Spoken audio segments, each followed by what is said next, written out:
Good afternoon, everyone. Welcome to this webinar. My name is Yogesh, and I work with Century Financial. The very purpose of conducting these webinars, since pandemic, we have been doing a lot more webinars than we used to because these sessions were mostly in the form of seminars where we would more interact with the people. But the show must go on. So since we are under a pandemic, and obviously we are maintaining a very safe distance, and entire social distancing is maintained. Let's make sure that we do more and more webinars, and you get to join and learn different strategies and different information and updates about the markets. So the idea will be very simple. Today we'll be discussing about market neutral strategies. And before I start, I see a lot of attendees have joined over here, and in the afternoon, 1 o'clock. So I think this is something which is really good. I hope you are eager to learn something new, and I'll try to make sure that we simplify as much as we can for you, so you can understand how market neutral strategies work. Before I start, I'll just conduct a small poll. Uh, I see many of you are here. If you can just answer, how many of you have invested or traded in stocks, commodities, forex, or none of the above? Please feel free to answer so I can just get an idea that what kind of crowd I am referring to. Some of you must have invested in stocks and commodities both. Just pick one. Nothing to worry about. Could be anything. Could be forex also. I see very few people have dealt in forex. That is good because forex are extremely risky asset classes. Yeah. So some of you have traded in stocks, some of you have traded in commodities. I see few more people joining. I humbly request if you can fill the poll, just vote for it. Whatever you have traded or invested in, if you're currently traded or invested into either stocks or commodities or forex, or even if you have not invested in any of these asset classes, if you have invested in real estate or something else, of course you can put none of the above. But the idea is just to make sure that I make it much more simpler for everyone to understand how market neutral strategies work. So just 5 more seconds before we end the poll. So anybody who has just joined, would really appreciate if you can take part in the poll, and I can see all of them. Okay, so some of you I see have invested or traded in forex as well.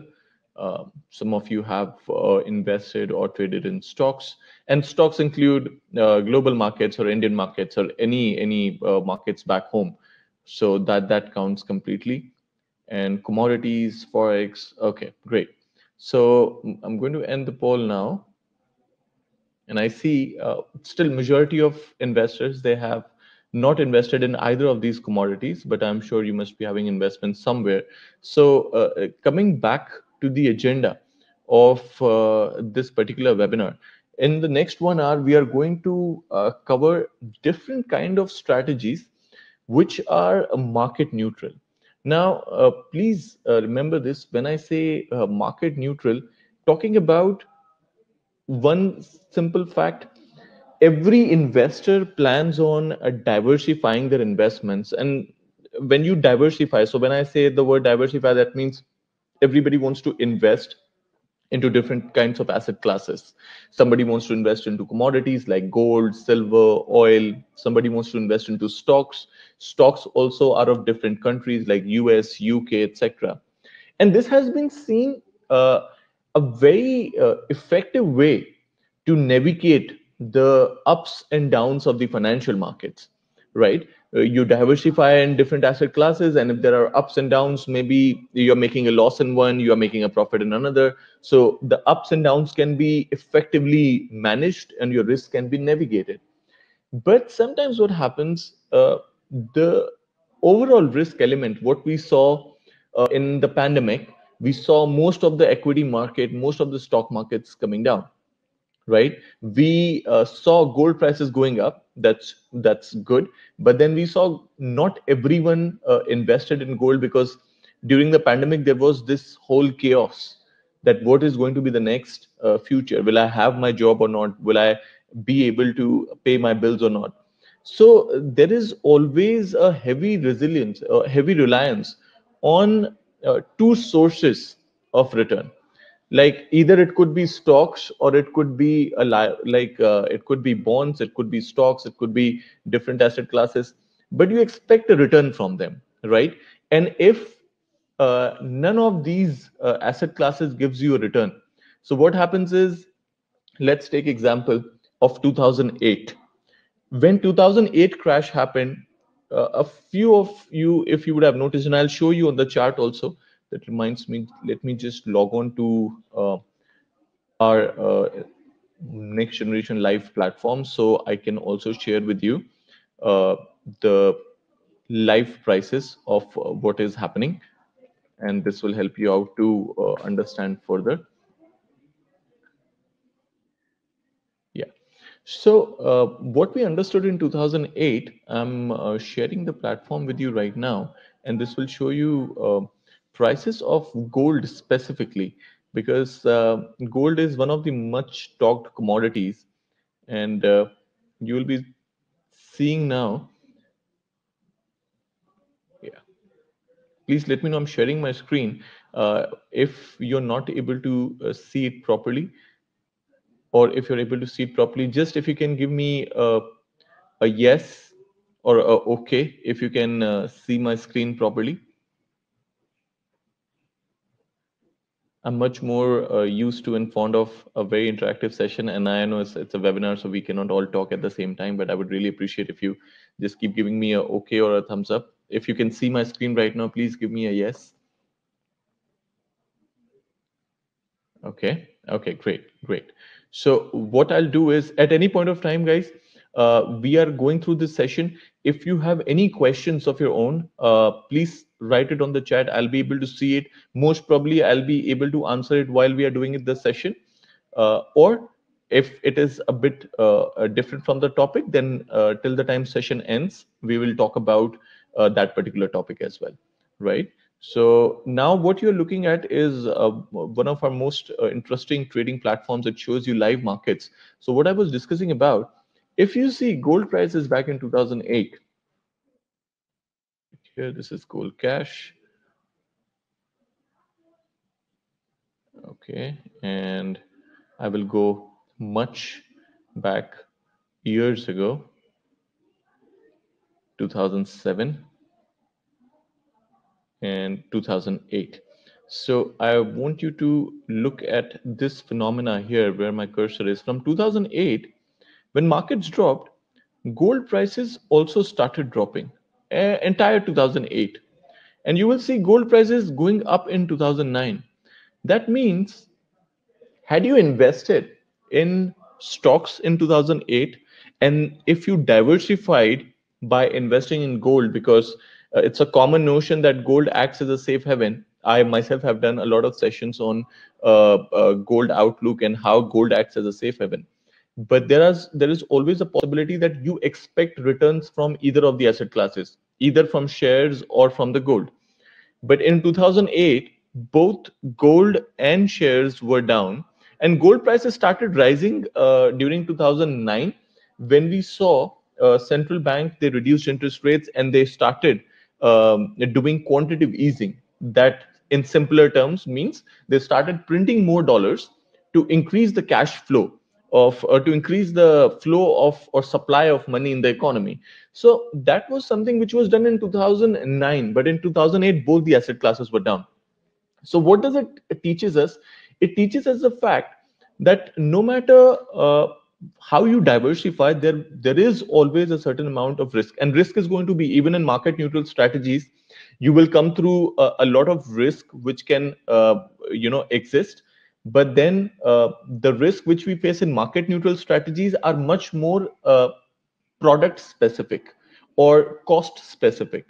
When we compare about the asset class like commodities, we are talking about a much more increased area. So to go ahead with my presentation, let me just get back here.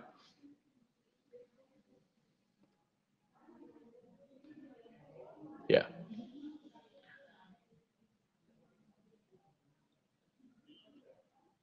Now, guys, when we talk about market neutral investing, so I gave you an example that back in 2008, how gold and stocks, both the asset classes came down.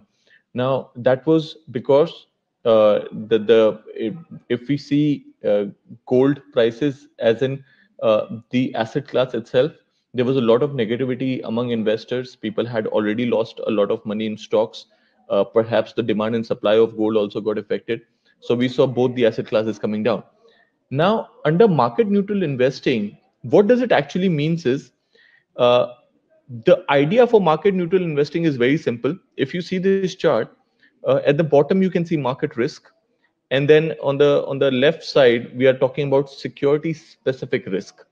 So as you can see, passive equities. Passive equity means when you buy shares and leave it. One of those strategies what Warren Buffett does, right? Warren Buffett has a very common phenomena that you buy something and then you leave it for the next 15 years and it's going to make money for you. So when you buy something and when you leave it, it's called passive investment, passive equities. So even passive equities are not away from completely from the market risk. The entire market, in a broader market sense, if something goes wrong, then if you have bought some stocks and left it for 10 years also, you might still see some losses, right? Active equities, when somebody is managing portfolio on your behalf, when somebody is giving you advices that buy shares, buy these shares, sell these shares, even active equities fall under a higher market risk. Then comes your equity hedge. When you buy some shares and then you short sell them. We'll talk about short selling also, how short selling works very quickly, and we'll take one example also of short selling. So equity hedge also comes into, so for example, if you have bought shares, okay, in you have stock certificates, you can short sell stock CFDs on platform, and if market falls down, then your risk is protected. But then that risk which exists, because if it goes down, the risk of market risk is less, but it still exists overall. When you talk about equity market neutral, now equity market neutral is something which we will discuss over here. When we see other investments like alternative investments, the market neutral strategies, their specific aim is to maintain low risk, very limited sensitivity to the shifts in the broader market. So if this is a broader market, whatever happens in this broader market, if you're using market neutral strategies, then the impact on your investment should be comparatively less as to the other alternative investments which you have done, right? Or when we talk about any high specific asset class risk you are facing, so market neutral, it really helps you to lower that kind of risk down. It kind of works to protect you from the market volatility. Okay, and when we'll further discuss what kind of strategies I'm talking about, you will realize that how these strategies work. So currently we are working on market neutral investing. What it means uh, strategies which aims to protect you from the overall broader market movement or broader market risk when it happens. So that's why the topic of this session was market neutral strategies which you can use to beat the pandemic, because pandemic brought a complete chaos with it. uh, all of us got affected. None of us has been away from how markets have moved. Our investments have been affected in some or the other way. So perhaps these kind of investments can really, really change the way you look at investments. Normally, for you, buying shares is one mode, buying real estate is one mode, buying gold is one thing. So this is something which is a bit different because we are talking about a complete neutralization. Of course, it will have risk, and we'll talk about those. Now, moving on, so we'll start with the first market neutral strategy, which is called statistical arbitrage. The word arbitrage, please do not get confused with it. The word arbitrage, and please keep writing if you do not understand anything. Please ask me questions. If I can answer them right now, for sure I will, or by the end of the session. If I do not know the answer to the question, I'll definitely refer one of my market consultants and get back to you and give you the right answer. So please keep writing on the chat any kind of questions or issues you face while we are doing this presentation. So when we talk about statistical arbitrage, the word arbitrage means the price anomalies. Sometimes what happens, two asset classes which are very much connected to each other. Okay, let's say Reliance has a stock in Indian markets. Okay, Reliance has a stock in listed in US market also. Let's say the percentage movement of both the stocks is same, but sometimes it might happen that the Indian stock might went up, the American went down. Both are Reliance, both are supposed to be moving in the same direction, but one of them changed the direction. Now that's where the price anomaly happened, that's where the arbitrage opportunity came. So arbitrage is this, and it happened, I remember back in 2013, Nokia stock used to be traded. One of the it was traded in European market. One index was perhaps France, other was Netherlands, and it was listed in two of, and the currency was euro. So we saw there was a difference in the price in the opening of both the markets. And normally both Nokia stocks would move in the same direction, but this time what happened? The one which was in France or the other European index, it went up, while the Netherlands one continued to stay at the same price. So something where which was exactly the same, you saw that France went up, but the Netherlands stayed the same. Now this is something which we call an arbitrage, that you short sell this and you buy one, either this will come down and fill this gap, or this will go up and it will fill the gap. This is what arbitrage is all about. But over here we'll understand much more about how different forms of statistical arbitrage works. So statistical arbitrage, it involves model based short term trading. So because it's an arbitrage, so we are talking about short-term price movements, short-term price anomalies, and taking advantage of those small gaps. Normally, a particular type of arbitrage opportunity is hypothesized, formalized into a set of trading rules, back-tested with historical data. What does it mean? It means, uh, okay, tell me one thing. If I say the word MasterCard, which company comes to your mind? Immediate. uh, just type it here and I will be able to see. If I say MasterCard, which other company comes to your mind? Or when I say Pepsi, which other company comes to your mind which is related?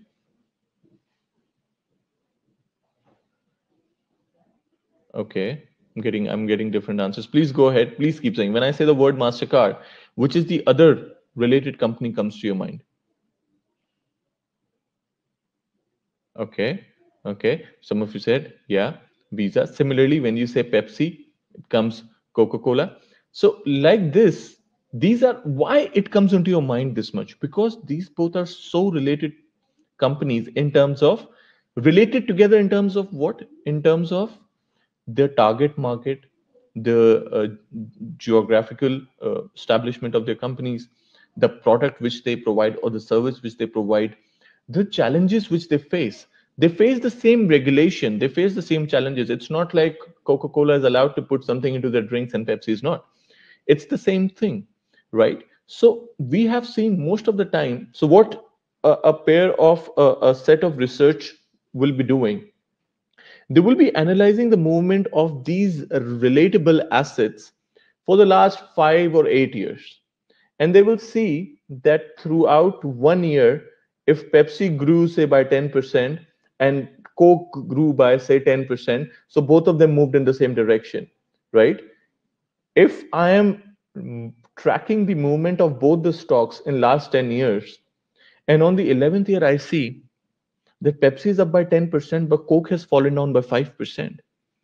If I see the history and the historical pattern, last 10 years, both of them have moved in the same direction. But 11th year, we see a deviation. That's where the statistical arbitrage. So what I did, I hypothesized the existence of an arbitrage opportunity, and then I back tested the data. When I say back tested, which means we accumulate the historical data and we run it on the Excel and see that different after 1 year how much return Pepsi created, how much return Coke did, and over a period of time what has been an average movement between both the asset classes. See, remember in the very first slide I talked about equity specific risk, right? Whatever happens in the market in the broader sense should not affect the movement between Pepsi and Coca-Cola.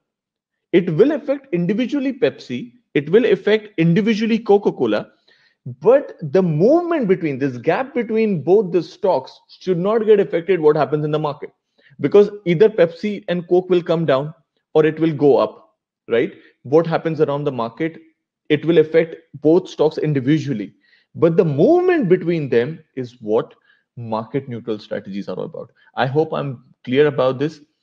Please understand those who are in a rush might have to get back to your work. There will be a recording of this session. We'll put it on YouTube.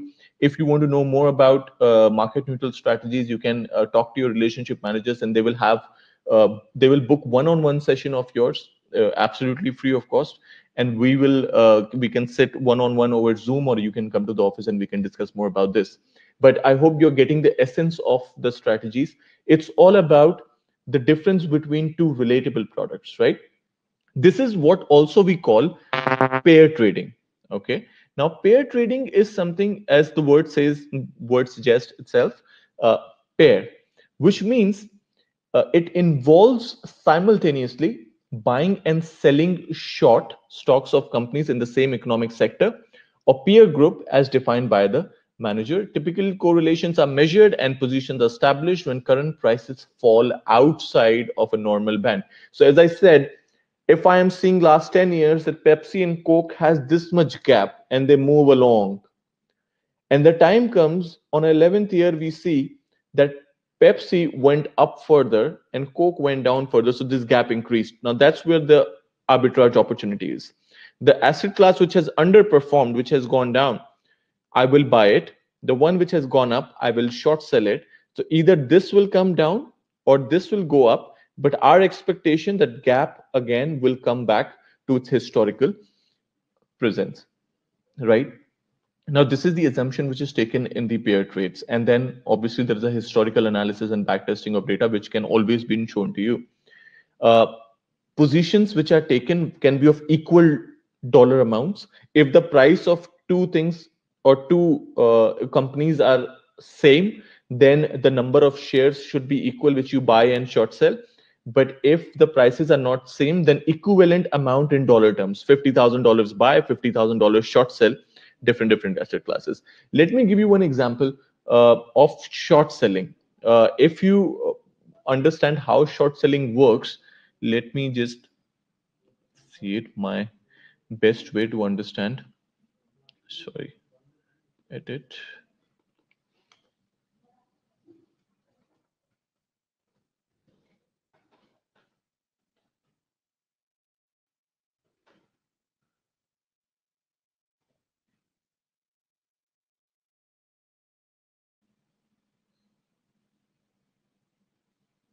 Okay, guys, I'm just conducting one more poll to understand how many of you understand about short selling, how many not. So I can proceed, because the very essence of market neutral strategies is your understanding about short selling. So please participate in the poll. If you can see, do you know about short selling? Okay, I see people voting. Okay, okay, that's good. A lot more informed crowd over here. I think it will end to 50-50.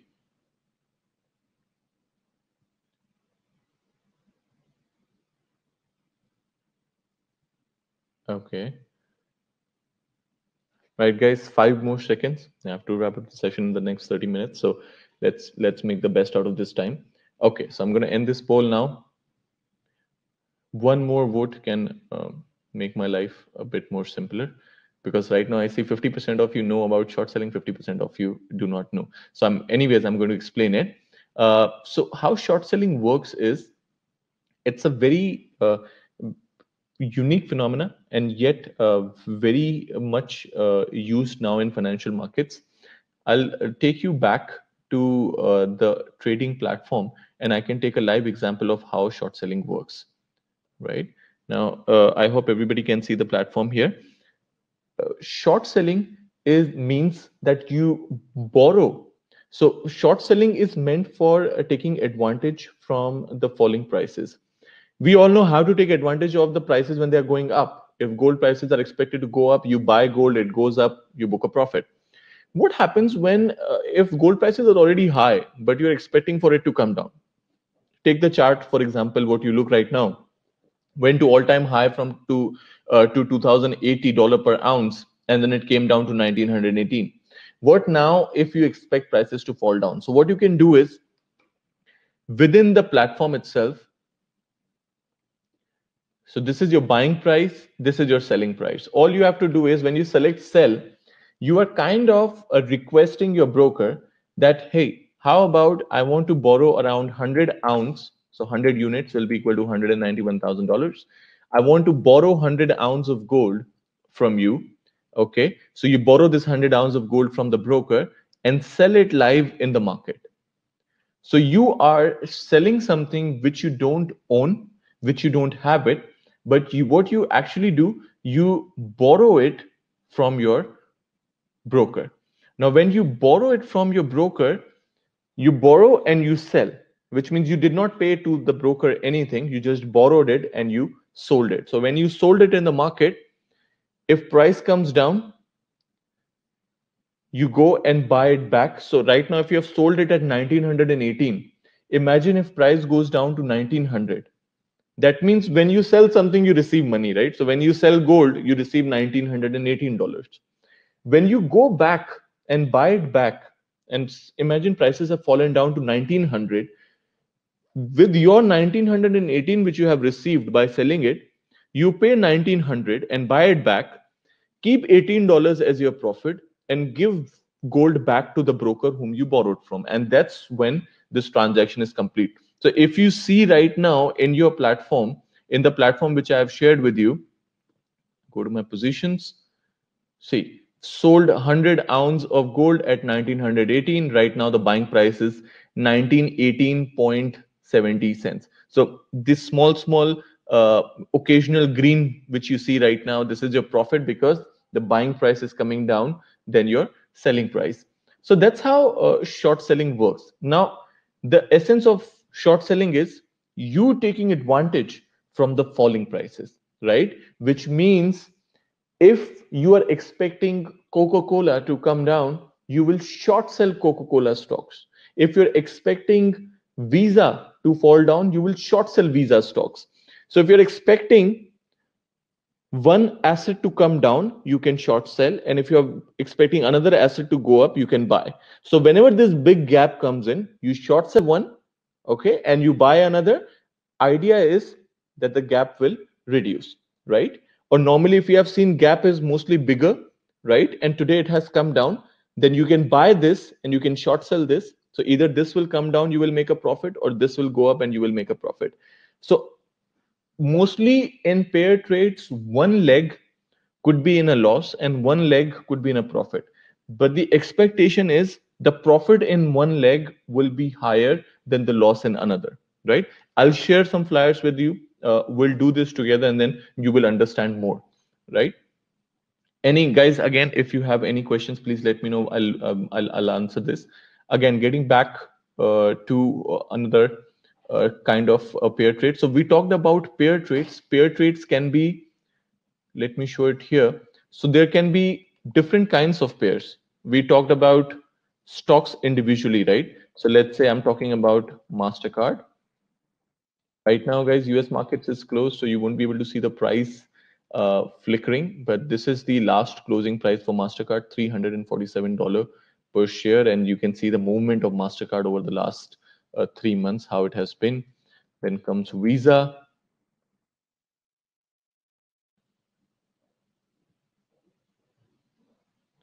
Right, again, this is Visa.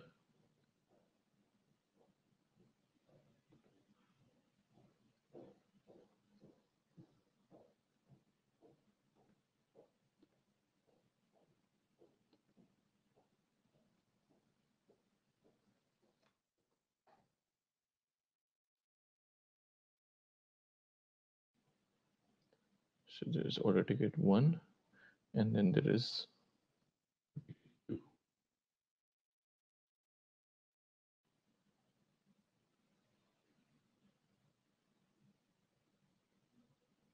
right? Now, if you see both MasterCard and Visa, one of them is $347.86 per share. Another one is $208 per share. Okay. So the idea is very simple that if MasterCard and Visa both go in the same direction, and if we are expecting MasterCard to go up and Visa to come down, because this has been the phenomenon. So my upper hand where I'm wearing my watch is MasterCard and this is Visa. Imagine it has gone like this. And now what happened?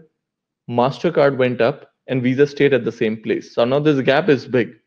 Now, to take benefit of the pair trade and the statistical arbitrage, ideally what you should do is you should short sell MasterCard and should buy Visa because MasterCard has gone up, it has outperformed. So you short sell MasterCard and you buy Visa, which means on the platform, all you have to do is select sell and over here buy, and you can sell one and buy another in equal dollar value. And the idea is either MasterCard will come down and close the gap or Visa will go up and close the gap. Pair trade will be done, and this is how it will be conducted, right? So like this, now imagine MasterCard and Visa being two stocks. There are so many relatable assets, commodities, agro commodities, indices. There are different kinds of indices which can be used in pairs, US 30 and NASDAQ. The stocks which were in NASDAQ are also a part of US 30. The stocks which are in US 30 as in stock index are also a part of NASDAQ, which means they both. So let me give you one example here also, since we are on the platform. I'm going to open US 30.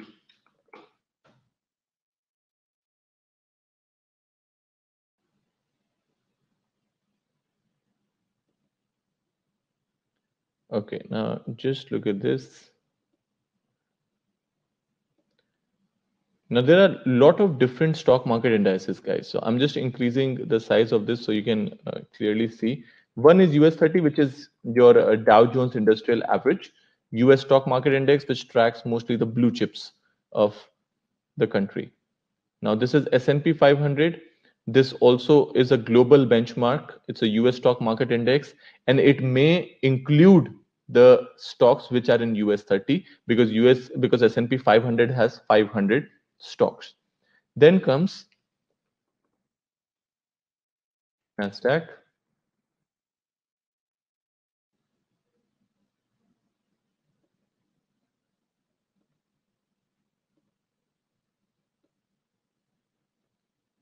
Guys, lot of tech companies are in Nasdaq like Facebook, Tesla, Amazon, Alibaba, Google.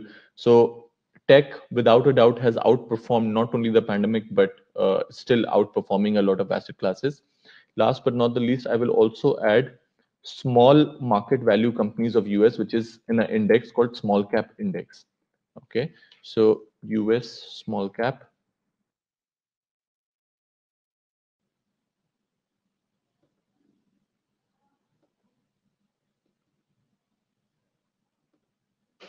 Look here. Now, if you see US 30 and small cap almost down by same percentage, 0.1%, right? S&P 500 down by 0.02%. Now here, NASDAQ is the one which is outperforming, 0.1% up, right? Now, NASDAQ is up by 0.18%, US 30 is down by 0.18%. There has been a lot of pairs going on, a lot of price anomalies going on from last few years. We have done a lot of back testing. Dow Jones and Nasdaq were a very good pair to trade with. So if one was going up, now if you see in this example, Nasdaq is up by 0.1%, which means all you need to do in this, you short sell Nasdaq and you buy Dow Jones, right? Equal value. The understanding is you calculate there. So obviously there is a lot of math behind this. So when you talk to the market consultants, they explain you when is the right entry and exit. Right now, I'm just giving you an example that one is up, other is down. So you short sell one and you buy another and try to close this gap because they both are related, move in the same direction, right? But when you talk to your market consultants, they will explain it to you that you just don't randomly enter looking at how high or how low other is. They calculate the ratio of these prices. Now, if you are on your system, or if you have a very easy access to the calculator, I would request you divide the US 30 prices, which is 28,192, divide by 11,763. So you can see US 30 and NASDAQ left and right. Divide the price of 28,180, okay, by 11,760. So numerator is 28,187 and denominator is 11,763. What do you see right now? Tell me what is the answer. So I'm telling you to take out the price ratio of both these indices, US 30 and NASDAQ. How you do it? You divide 28,188 in the numerator, put denominator 11,763, and tell me what is the ratio number which you get.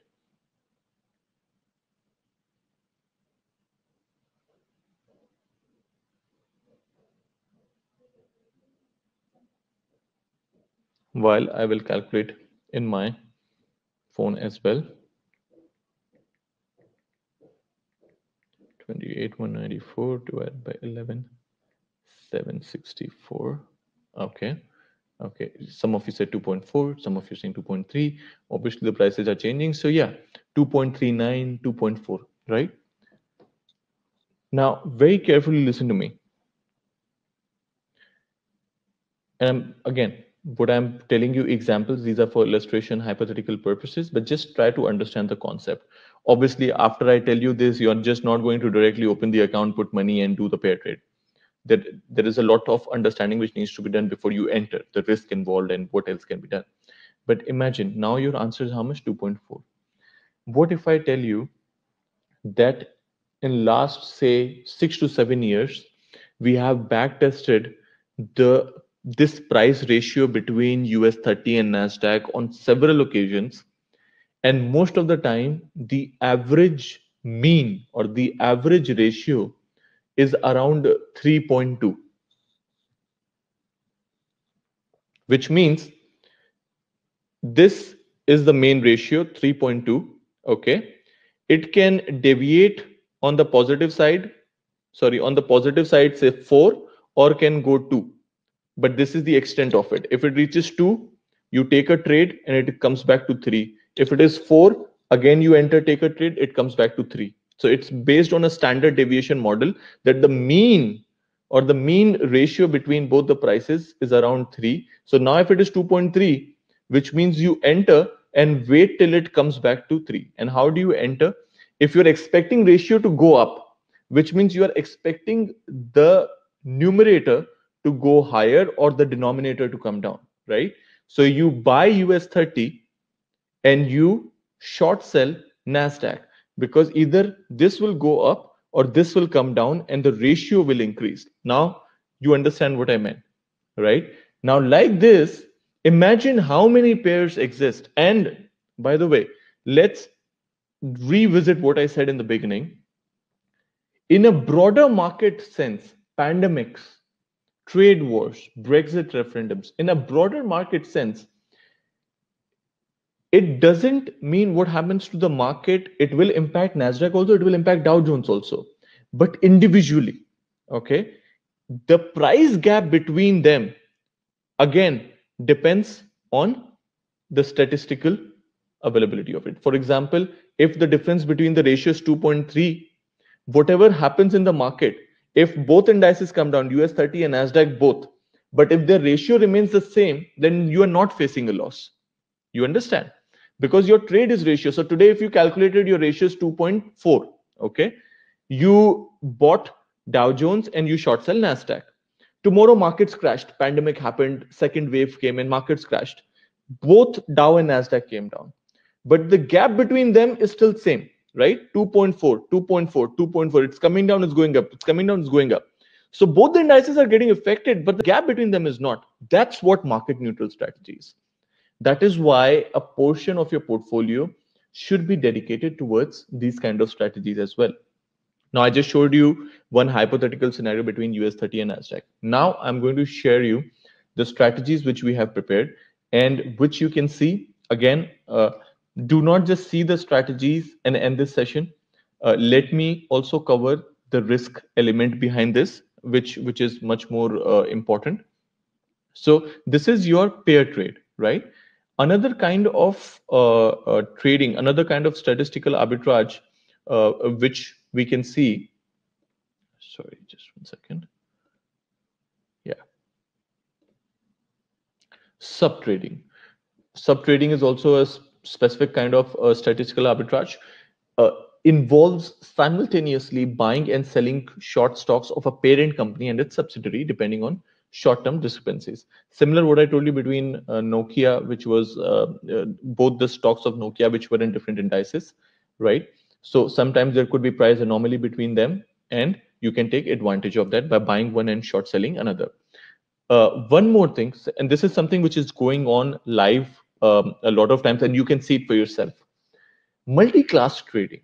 What is multi-class trading? It's also a form of statistical arbitrage.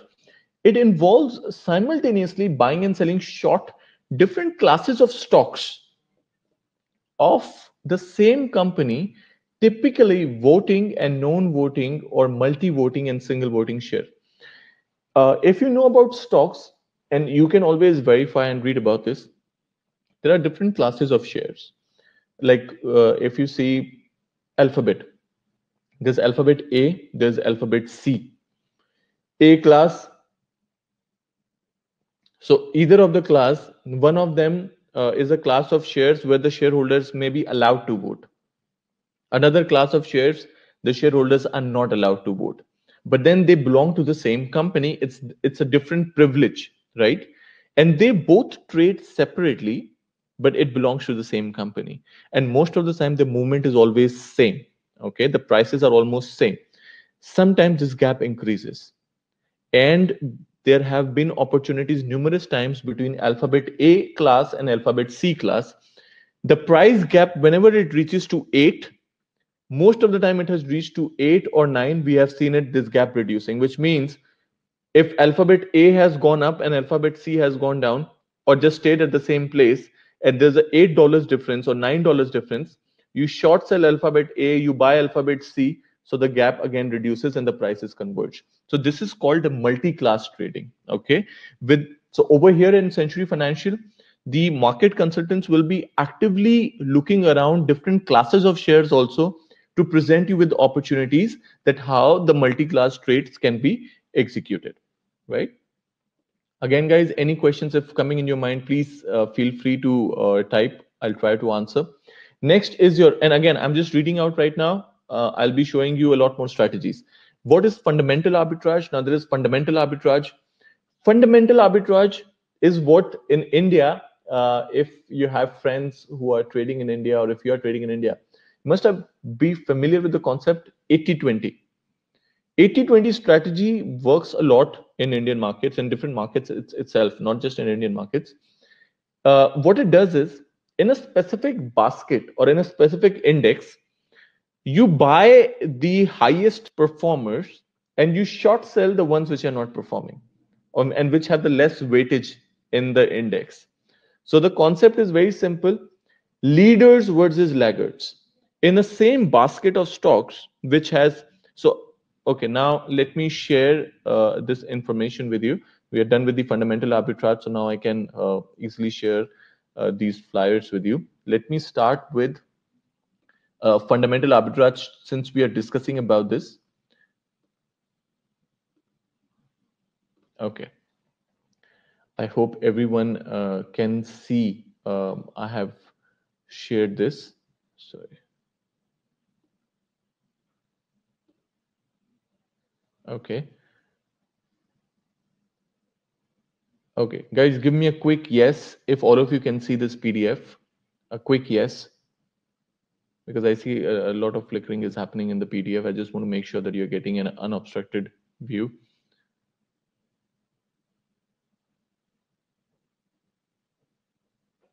All of you can see this PDF. I'm getting okay. I'm getting yes. Okay, great.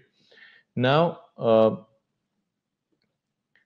okay, here and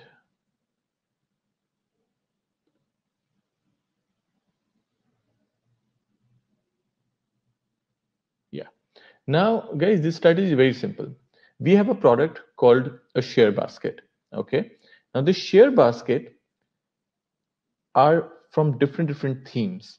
These themes can be artificial intelligence, can be US oil, can be US gold, can be European banks, European automobiles. But there is a basket created for each one of those themes.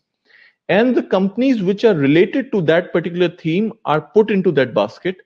And then that basket is traded.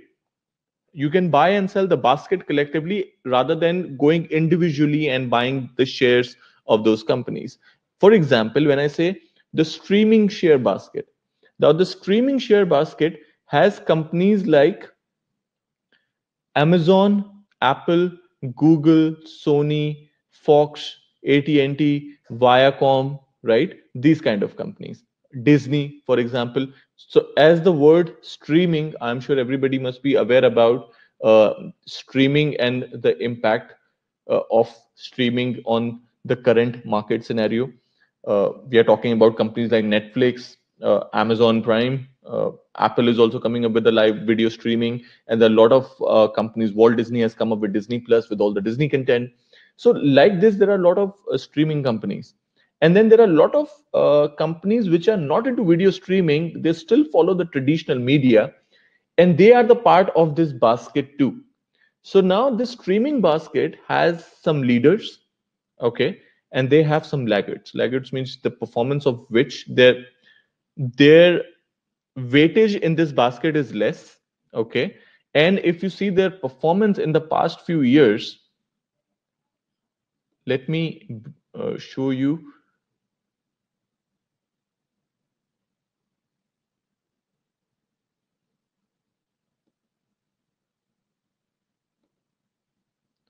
Just 1 second.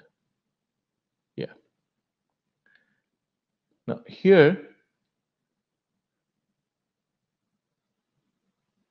okay, this is what you need to see. Last 5 years, if you see the performance of the stocks like Alphabet, Amazon, Apple, Disney, Netflix, and Roku, their 5 years performance has been 173%. Amazon has gone up by 697%.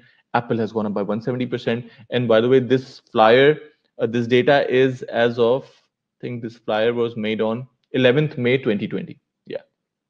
Amazon has gone up way higher than that, and all the stocks.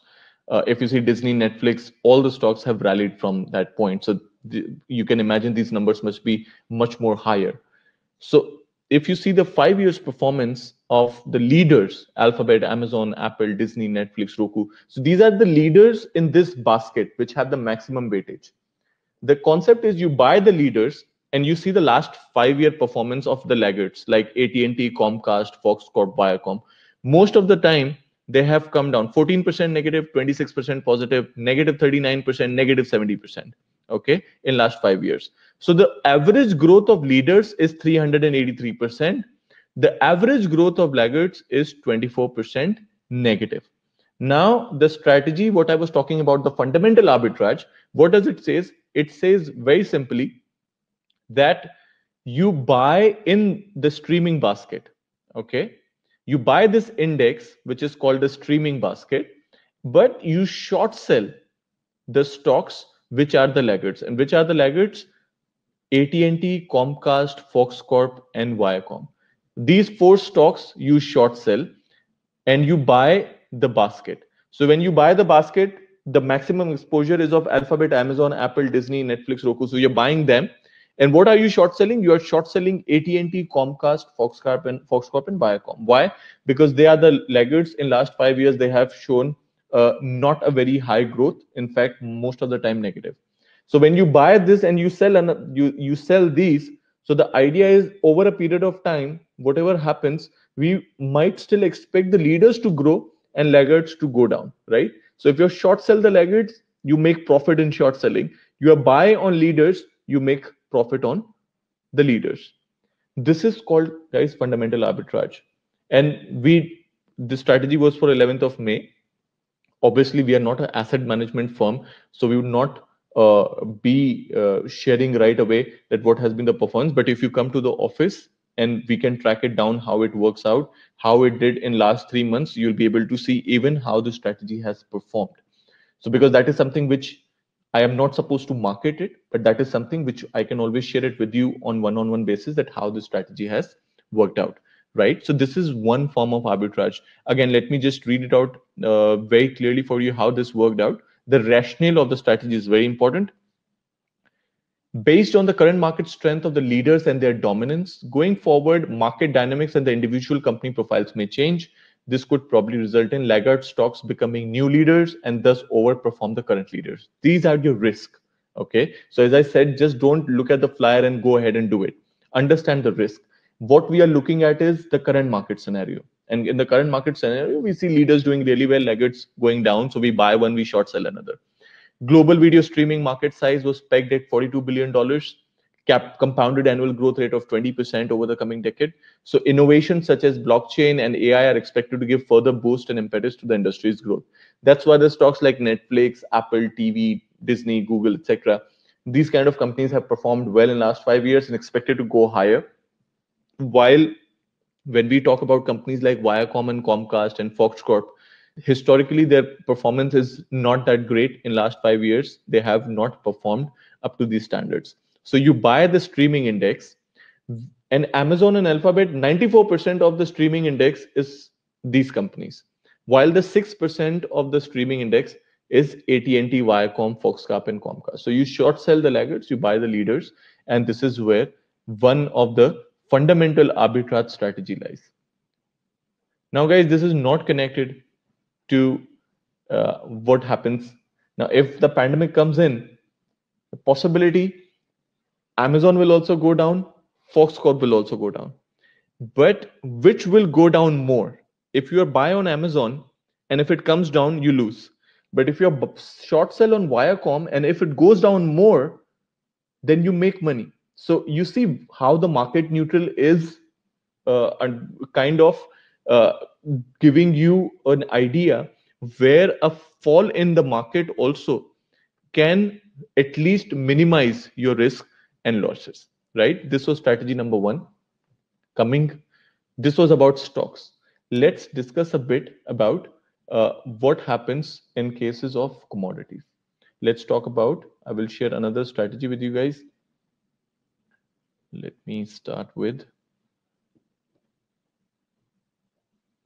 okay, gasoline and Brent. Now, guys, gasoline, let me zoom this. Yeah, this is something which we have created a week before. So I would like to share this with you. Just look at this. And guys, anything if you don't understand, please later on after this, if you want, let's have a call today or tomorrow, whenever you have time, and we can sit one-on-one to understand these strategies properly, because risk is also need to be highlighted. I'm trying to do as much as I can, but there are also risks in these strategies. So before you do anything, please consult the experts and then go ahead with it. These flyers are for illustrative purposes only. Now we are looking at gasoline and Brent. Again, it's a pair trade, but this one is in commodities. Now, how we are looking at this, gasoline and crude oil Brent. So crude oil Brent is the UK crude oil, the European oil. They're known to have a strong correlation. But what's not known is that on a month-on-month basis, gasoline has outperformed Brent between the periods of September and December in 8 out of the last 10 years with the average return of 5.6%. Now, guys, this is really interesting. If you just have a look at this particular flyer, what is happening here? We are looking at gasoline and Brent. Brent is your oil, which comes from the North Sea, crude oil. Both instruments are connected together, okay? But occasionally, month on month, when we backtested the data, what we found out that if you buy gasoline and if you short sell Brent in 2010, that strategy, and between September to December performance, yeah, generic contract, 2010, 10% return, 2011, 4%, 2012, 18%, 2013, 2%, 2014, 8%. There was a negative return of 22% in 2017. There was a negative return of 2019. There is a negative return of 3% in 2019. and break even in 2018. So if you see from last 9 years, we have seen, this is for last 10 years, what we saw that at least 8 out of 10 times, if you buy gasoline and short sell Brent between September to December, most likely might end up with positive returns. Now, hit ratio of this strategy, 80% based on the basis of last 10 years, right? Now, tell me one thing. On one side, when you are speculating between oil prices will go up or not, gold prices will go up or not, imagine you putting a portion of your investments into market neutral strategies like this. Obviously, you're not going to put all your money into these things. But now the purpose of doing this session was just to go through some statistics and data and see how it works out. Now, let's read a bit more about this. Besides, the two instruments have a strong correlation, which is above 80%.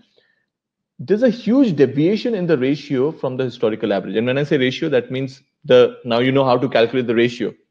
The prices of gasoline and Brent. So you divide the prices, you get the ratio. And now what we did, we went back and we found out what is the historical average ratio. The pair trading strategy gives an entry signal when the ratio returns to the average, which means this, remember the average, and strategy gives an exit signal when it returns to the mean, right? So it entry signal when it deviates and exit signal when it reaches to the mean. Backtested results based on the above strategy exhibits total profit of 176,000 in last 10 years over 100,000 exposure. Now, guys, that is again numbers and exposures that depends completely on how much money you're investing and how much risk you're taking, right? So this is just to give you an idea, okay? This is not something we are telling you that invest right now and you will make this much money. There's no assurances, no guarantees. Let's be very clear on this. This is numbers, and what we have seen historically is what we are showing it to you right now. It is important to note that trading pair is not a risk-free strategy. Difficulty comes when prices of two securities move contrary to the positions. Now, I have keep telling you that if gap is this much, it might come here. If it is here, it might come here. What if gap increases, right? So this is always a risk. So please consider that risk bit. Currently, the gasoline Brent pair trade is giving a buy signal, which means you buy gasoline and you short sell Brent, expecting the ratio to increase further. And the current ratio is 2.79. So if I scroll it down further, what you can see, look at this. So what we did for you, we tried to identify the ratio. Currently, ratio is 2.7. Highest in last 5 years was 4.08. Lowest was 1.5, and this lowest was when we saw the pandemic oil prices went negative. So obviously the ratio got. Now see, this is the one classic example.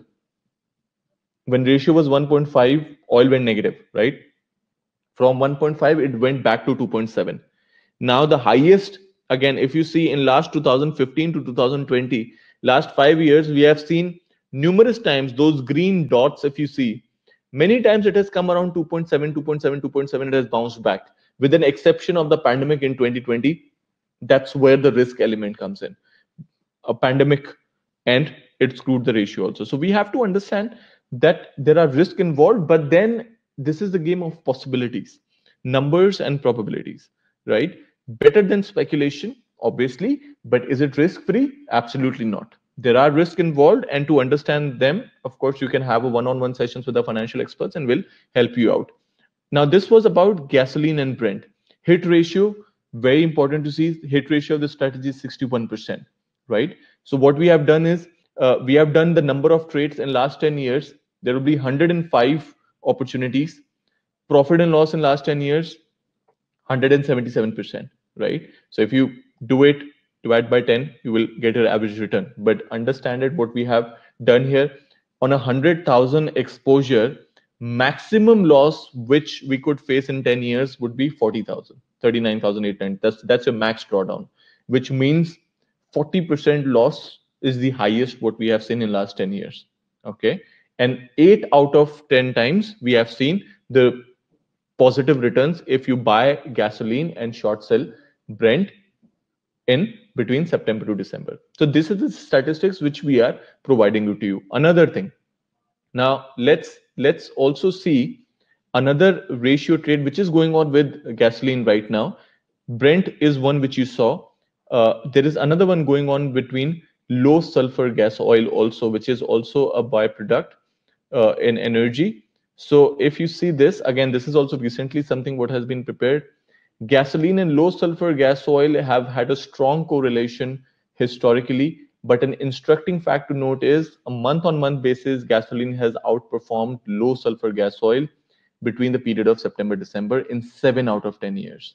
Average return 6.5%. Maximum gain has been 30%, maximum loss 12%. Now look at the backtested results of last 10 years.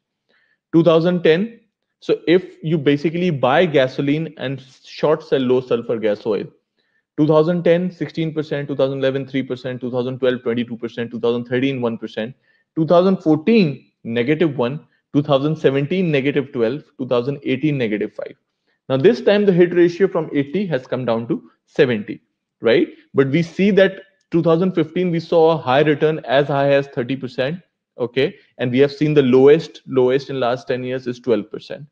So these are the back tested results for gasoline and low sulfur gas oil. If you see the ratio also, the downtrend is almost over. The ratio is expected to bounce back from the current prices. Again, guys, hit ratio is 60% for this particular strategy. So as you can see, gasoline and low sulfur gas oil, I'm again bringing you back to the point with which I started. The purpose of market neutral strategies and pair trades is to reduce the impact of volatility which happens in the broader economy. Now, tomorrow, if energy market has a chaos, maybe gasoline and low sulfur gas oil, both the prices come down, right? But if the ratio is still same, it doesn't matter how much it comes down, but if the ratio is same, then your portfolio have the bare minimum impact. That's the purpose. Again, please remember the purpose of market neutral strategies, that out of your daily long-term investment, so your long-term investments, your short-term trades, your investments in commodities, another leg, market neutral strategies, right? That's what we are focusing on. So this is again one. Another strategy, if you want to see it here, we are looking at, let me give you one more idea. Now let's from energy shift our focus to precious metals. Now precious metals, I'm talking about gold and silver. Now gold and silver ratio was one strategy which worked out really well, but when the trade war came in, the gold prices skyrocketed, silver stayed same, so the ratio went way higher. Normally we would expect ratio to come down. So lot of investors, they made profits, lot of investors, they lost money. So that's why you need a proper risk management to understand that where to book your losses also, because even pairs sometimes can deviate from what is happening around in the world. So we have to be very careful. Now gold spot and future December was very simple. Same metal, one is spot, one is future contract. Future contract is something which keeps the prices of gold normal. Because imagine a market, how the prices go up when demand is too high and supply is less. We all know that gold cannot be very easily mined, right? So if the demand for gold increases, you cannot just get the enough supply and balance the prices. You cannot bring that equilibrium. That's where the futures step in. A lot of gold traders and investors, what they do, they hedge their risk in the futures market by sometimes if they're expecting prices to go down, they will short sell the future, right? They expect that prices might go down, so they short sell the future. If they're expecting prices might go up, then they buy the future and they take the delivery. They lock in the prices. If the expiration of the gold contract is after 3 months, they will lock in the prices today and after 3 months take the delivery. Okay, so if the prices are up, then they save themselves. If the prices are down, then they have a risk. So spot and futures, so there is a gold spot and there is a gold future contract. For more understanding about future contract, you can always come to us, contact us, we'll explain it to you. Now spot and futures, they have a price difference. Now what we saw, and this trade is now almost over because December contract will be coming to a expiry real soon, but I'm just giving an example here. See, this was made on 16th of July. Again, this is 26th August. One among the many odd events of corona pandemic happened in gold markets when the spread, what is the spread? The difference between the two prices between London spot gold and New York futures, which usually trade within a few dollars, rose to a triple digits. Okay, in the last week of March. It was not like the world suddenly ran out of gold. However, there was a lack of gold in the desired proportions. Gold markets in London, which was a spot, deal in the 400 ounces bar, where 100 ounces bars are delivered against New York futures. So there are different lot sizes.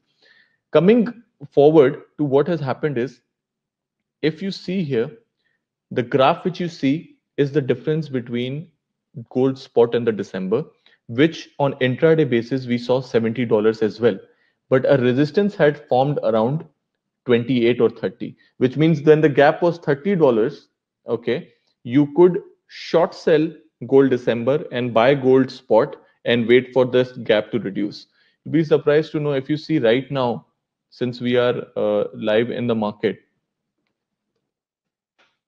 this gap which you saw, this was around 16th of July. Now, if you see gold spot prices today, so this is 1918, and let's see the gold December as well. Is the contract still there or expired?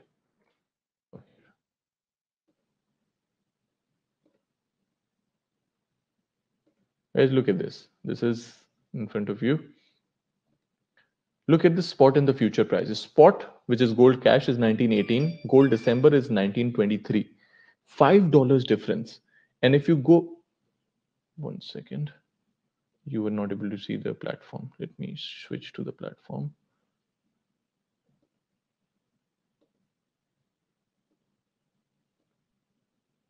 Look at the platform. Look at gold spot 1918, gold December. This is gold December 24. $5 difference. This $5 difference between both spot and December, the gold spot and gold December. This is $5 difference now in 26th August. Now, if you see in my flyer, the flyer which we issued here, look at this. The difference between both of them, which you see on that date in July 16th, is $28. What is $28 then is $5 now, which means at that time you short sell gold future and buy gold spot, the gap reduces, which means either gold long positions came up too much or the short positions came down too much. Either way, your profit in one position is higher than the loss in another.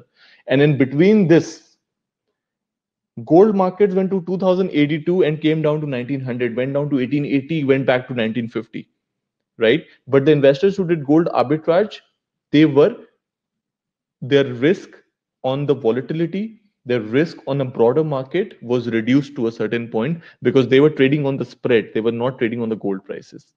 Okay. So guys, this is something what we call market neutral strategies. We are short of time. There are a lot of other strategies.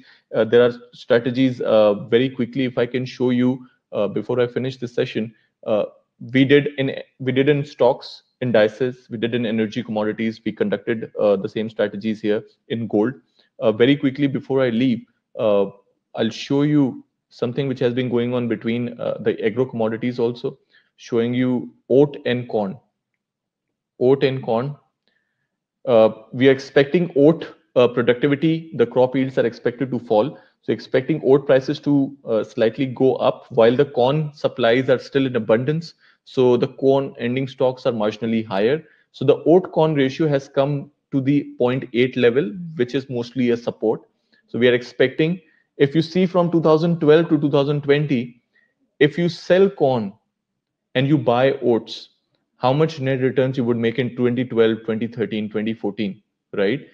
See, there are negatives also like this, right? But then a lot more positives. As I said, this is a game of possibilities. We are looking at numbers. If you short sell corn and buy oats, these are your net returns. 2013. So it doesn't matter how agri market performed. You generated 41% in 2013 if you were selling corn and buying oats, equal proportion, right?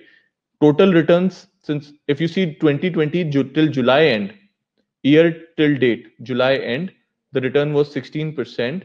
If you sell corn, Corn went down by 17%, so you made profit in there. If you bought oats, oats went down by 1.3%, so you lost money in oats, but you're making a lot more money in corn, so your net return is 16%. And this, again, it is August, so it's going on.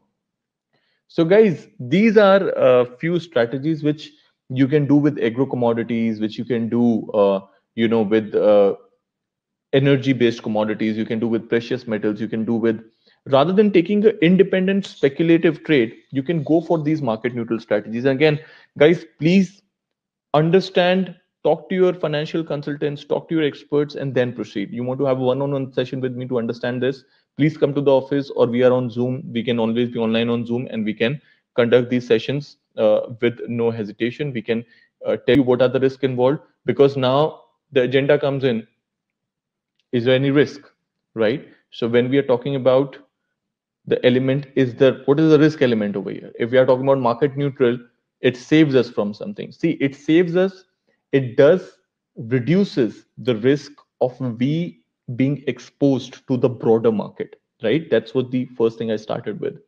Is there any risk? Absolutely, there is risk.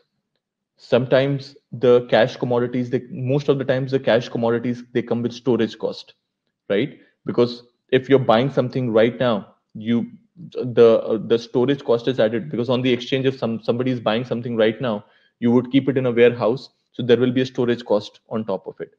So sometimes the storage cost can be really volatile, like in when oil went negative, the storage cost went so high that people started dumping oil contracts, they didn't want to take deliveries.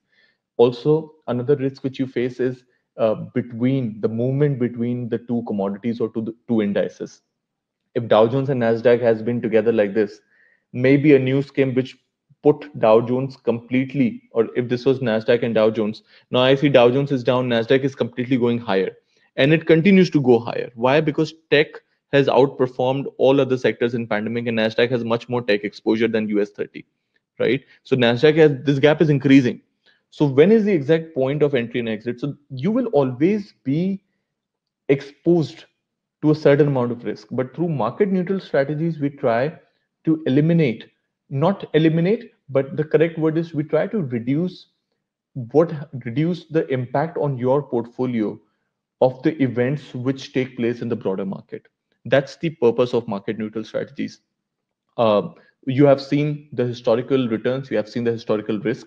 Please talk to us more about this.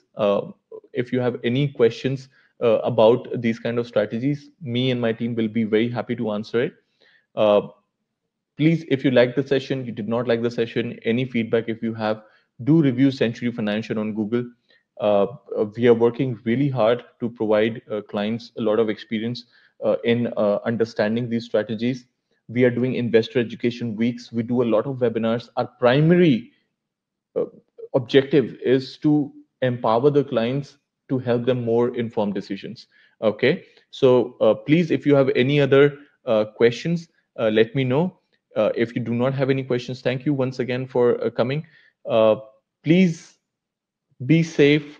uh, I'm right now in a very enclosed capacity. Nobody else is there, so I'm not wearing my mask, but I am carrying one. Please wear your mask, wear your gloves wherever you go.